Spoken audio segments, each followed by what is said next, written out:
प्रश्न number 2, AD एक समद्विबाहु त्रिभुज एबीसी का एक शीर्षलंब है जिसमें AB बराबर AC है।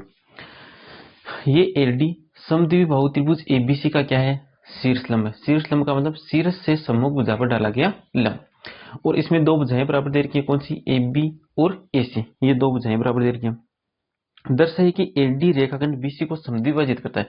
ये जो एडी रेखाखंड है इस BC रेखाखंड को समद्विभाजित करता है, अर्थात ये इसे दो बराबर भागों में, दो बराबर भाग कौन से? BD और CD, इन दो बराबर भागों में बांट रहा है। दूसरा देखो, AD कोण A को भी समद्विभाजित करता है। ये AD है, इस कोण A को भी क्या करे? समद्विभाजित करे। समद्विभाजित करने का मतलब इस कोण A को दो बराबर भागों में बांटे, ये हमें दिखाना है। तो एक तो इन दोनों कोणों को बराबर दिखाना है। दूसरी बात, इस भुजा और इस भुजा को भी हमें क्या दिखाना है? बराबर दिखाना है। तो हम यहाँ पर बात करेंगे त्रिभुज ADB, त्रिभुज ADB व त्रिभुज ADC। इन दोनों त्रिभुजों की बात करें तो ये दोनों त्रिभुज हैं कौन से? समकोण त्रिभुज।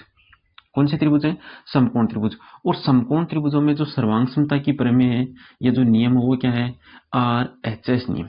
RHS नियम क्या है कि समकोण त्रिभुज में एक समकोण त्रिभुज का कर्ण और एक भुजा दूसरे समकोण त्रिभुज की एक कर्ण और एक भुजा के बराबर है, तो वे दोनों त्रिभुज सर्वांग सम है। तो यहाँ पर इस त्रिभुज में कर्ण क्या है? देखो ADB में ADB, ये रहा समकोण, समकोण के सामने वाली भुजा AB, और इसमें समकोण के सामने वाली भुजा कौन सी है? AC।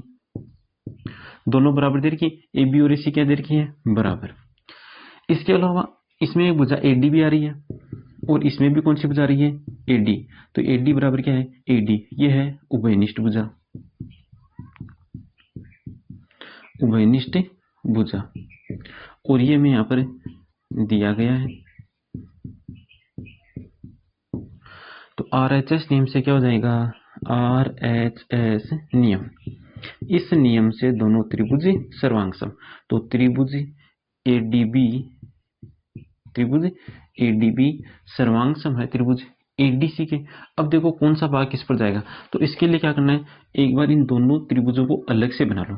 तो दोनों त्रिभुजों को बना लिया, एक का नाम है ADB और दूसरा त्रिभुज है ADC। ये दोनों त्रिभुज अलग से बना लिए।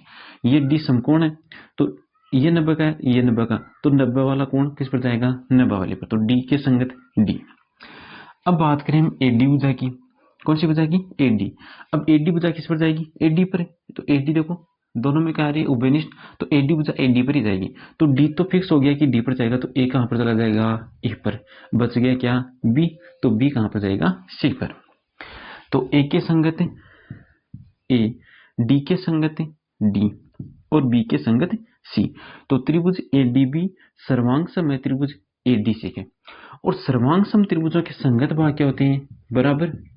तो पहले इस भुजा की बात करें BD की, तो BD बराबर देखो क्या आएगा? ये रही BD, BD।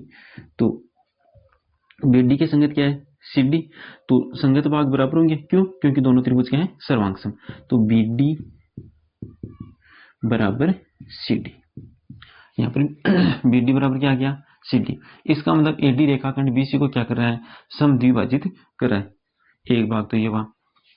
दूसरा भाग, अब इस कोण की बात करें तो ये कोण कौन सा है? BAD, कोण BAD। यहाँ पर देखना, B के संगत C, B के संगत क्या है? C, A के संगत A, A के संगत है A, और B के संगत क्या है? सॉरी, D के संगत क्या है? D। तो कोण BAD बराबर क्या रहा है? कोण CAD। कोण BAD ये किसके बराबर आ रहा है? CAD के। तो ये दोनों कोण भी क्या आ गए? बराबर आ गए। तो इसका मतलब क्या हुआ? इसका मतलब ये हुआ कि ये जो AD है वो इस कोण A को भी क्या कर रहा है? समद्विभाजित करता है। तो लिख देंगे, अतः AD कोण A व भुजा BC को समद्विभाजित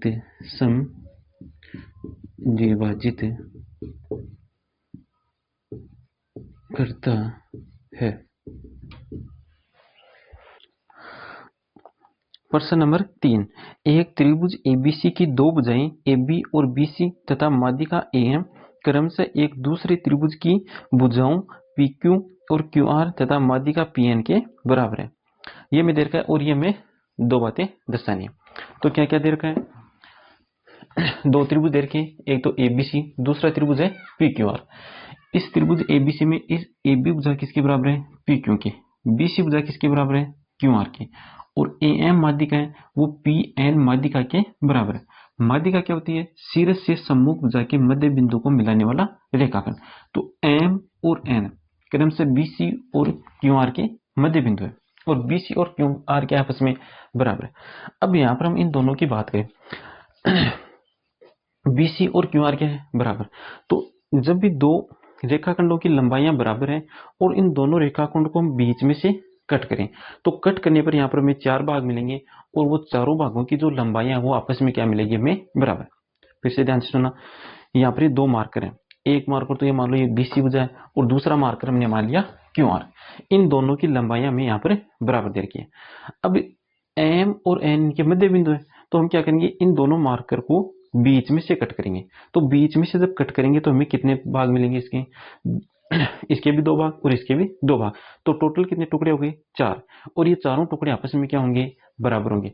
तो ऐसा यहाँ पर होगा, BM किसके बराबर होगा? MC के। MC किसके बराबर होगा? QN के। और QN किसके बराबर होगा? NR के। तो ये जो चार टुकड़े यहाँ पर बन रहे हैं ये चारों आपस में क्या होंगे? बराबर होंगे। तो यहाँ पर लिखा हुआ है BM बराबर MC बराबर QN बराबर NR। अब सीधे क्या करना है हमें? त्रिभुज ABM सर्वांग समय त्रिभुज PQN की। तो पहले इन दोनों त्रिभुजों को लिख लेते हैं। ABM है त्रिभुज PQN में। ABM देखो, ABM ये रहा, PQN ये रहा। इस त्रिभुज की ये वाली भुजा इस भुजा के बराबर, ये भुजा इस भुजा के बराबर, और BM किसके बराबर है? QN के। BM किसके बराबर है? QN के बराबर है। तो इस त्रिभुज की तीनों भुजाएं इस त्रिभुज की तीनों भुजाओं के बराबर है। इसका मतलब दोनों त्रिभुज क्या हो जाएंगे? सर्वांग सम। तो AB बराबर तो क्या है? AB बराबर PQ, ये भी हमें दिया गया, और AM बराबर PN ये भी दिया गया, और BM बराबर क्या है? QN ये भी दिया गया। तो यहाँ पे लिख लेंगे दिया गया है, ये भी दिया गया और ये भी दिया गया। इस त्रिभुज की तीनों भुजाएं इस त्रिभुज की तीनों भुजाओं के बराबर है। इसका मतलब ये दोनों त्रिभुज क्या है? सर्वांग सम है। कौन से नियम से? S नियम से। तो S नियम से त्रिभुज ABM सर्वांग सम है त्रिभुज PQN के। अब ये दोनों त्रिभुज सर्वांग सम है तो सर्वांग सम त्रिभुजों के संगत भाग बराबर। तो यहाँ पर हम कोण B की बात करें तो B के संगत कौन सा है? Q। तो सर्वांग सम त्रिभुजों के संगत भाग बराबर, तो कोण B किसके बराबर होगा? कोण Q के। अब हमें दूसरे भाग में क्या दिखाना है? त्रिभुज ABC सर्वांग सम त्रिभुज PQR। तो त्रिभुज ABC व त्रिभुज PQR, इन दोनों त्रिभुजों की बात करें, ABC ये रहा और PQN ये रहा। PQR तो AB भुजा PQ के बराबर, BC भुजा QR के बराबर, और कोण B किसके बराबर? देखो कोण Q के। तो कोण B बराबर कोण Q। तो इस त्रिभुज की दो भुजा मध्य का कोण इस त्रिभुज की दो भुजा मध्य के कोण के बराबर। तो दोनों त्रिभुज क्या हो जाएंगे? सर्वांग सम। तो AB बराबर PQ और कोण B बराबर कोण Q और BC बराबर QR, ये हमें दिया गया है और ये हमने ज्ञात किया है और ये भी हमें दिया गया। तो इस त्रिभुज की दो भुजा मध्य का कोण इस त्रिभुज के दो भुजा मध्य के कोण के बराबर है। तो SAS नियम से दोनों त्रिभुज सर्वांग सम। तो त्रिभुज ABC सर्वांग सम है त्रिभुज PQR के।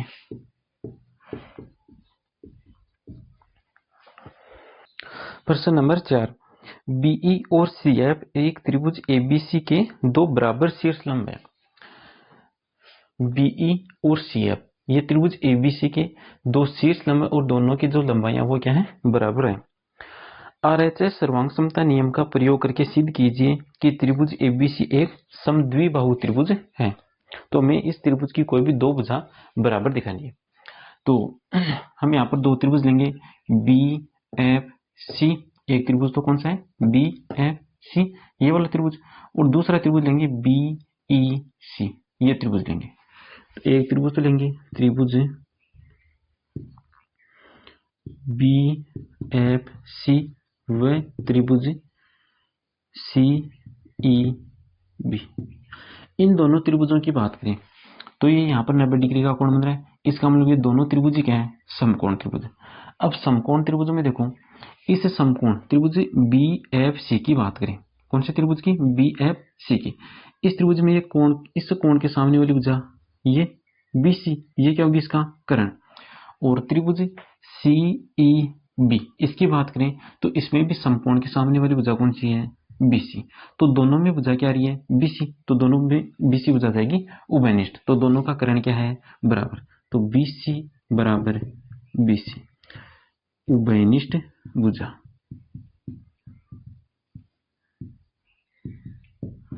उभयनिष्ठ भुजा।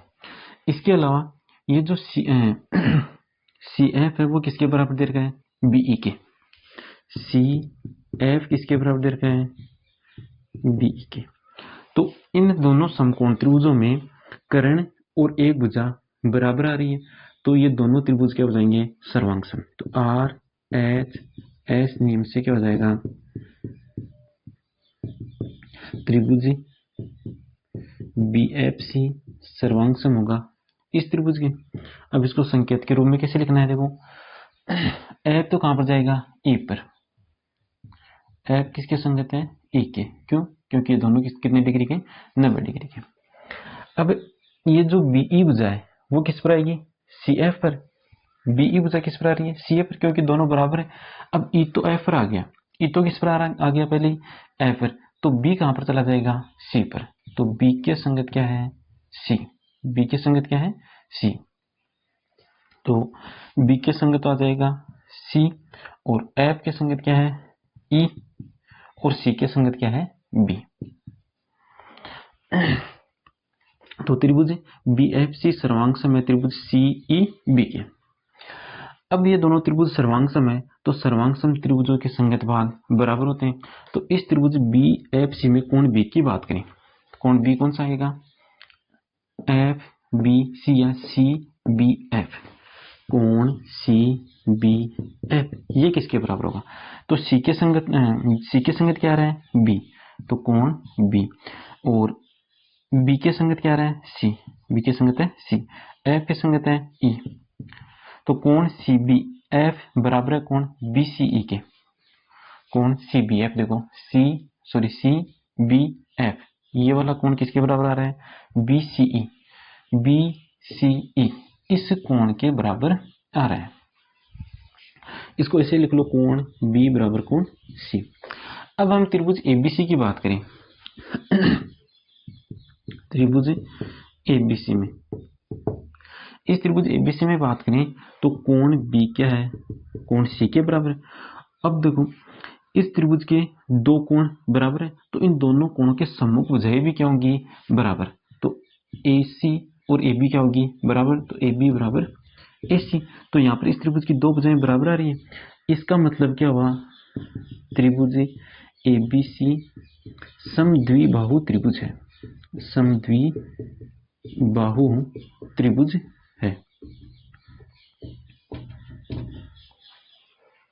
क्वेश्चन नंबर 5, ABC एक समद्विबाहु त्रिभुज है जिसमें AB बराबर AC। ABC एक समद्विबाहु त्रिभुज दे रखा है जिसमें AB भुजा वो किसके बराबर है, AC के बराबर है। AP लंब BC, AP लंब कौन सी भुजा बराबर है, BC भुजा, खींचकर दर्शाए कि कोण B बराबर कोण C। ये वाला कोण B इस कोण C के बराबर है, ये हमें दिखाना है। तो यहाँ पर हम इन दो त्रिभुजों की बात करेंगे, APB और दूसरा त्रिभुज APC। इन दोनों त्रिभुजों की बात करें, त्रिभुज APB व त्रिभुज ए पी सी, इन दोनों की बात करें तो ये दोनों के कौन से त्रिभुज है? समकोण त्रिभुज है। तो समकोण के सामने वाली भुजा कर्ण, इसमें कर्ण क्या है? ए बी, इसमें कर्ण क्या है? ए सी, और बी और ए सी क्या है? बराबर। तो दोनों त्रिभुजों का कर्ण बराबर है। इसके अलावा एक भुजा एपी दोनों त्रिभुजों में आ रही है, तो एपी भुजा हो जाएगी उभयनिष्ठ। तो इस समकोण त्रिभुज का कर्ण और एक भुजा इस समकोण त्रिभुज के कर्ण व भुजा के बराबर है। तो दोनों त्रिभुज क्या हो जाएंगे? सर्वांग। और कौन से नियम से? आरएचएस नियम से। ए बी बराबर ए सी दिया गया है, ठीक है। एपी बराबर एपी उभयनिष्ठ भुजा, उभयनिष्ठ भुजा। तो आरएचएस नियम से त्रिभुज ए पी बी सर्वांग सम होगा त्रिभुज इस त्रिभुज के। अब देखो इस त्रिभुज ए पी बी की बात करें तो इसका ये जो कोण P है ये समकोण है, और ये समकोण इस समकोण पर जाएगा, दोनों का शीर्ष P है, तो P पर तो क्या रहेगा? P रहेगा। अब ये जो भुजा AP है वो AP पर रहेगी, तो A किस पर रहेगा? A पर रहेगा। क्यों? क्योंकि P पर तो क्या है? P, तो A पर अपने आप क्या रह गया? A रह गया। बच गया क्या? B, तो B कहां पर चला जाएगा? C पर। तो A के संगत A, P के संगत P और B के संगत C। तो त्रिभुज APB सर्वांग सम है त्रिभुज APC के। और सर्वांग सम त्रिभुजों के संगत भाग बराबर, तो यहाँ से ये जो कोण B है वो किसके बराबर होगा? कोण C के। और ये क्या करना है? हमें सिद्ध करना है।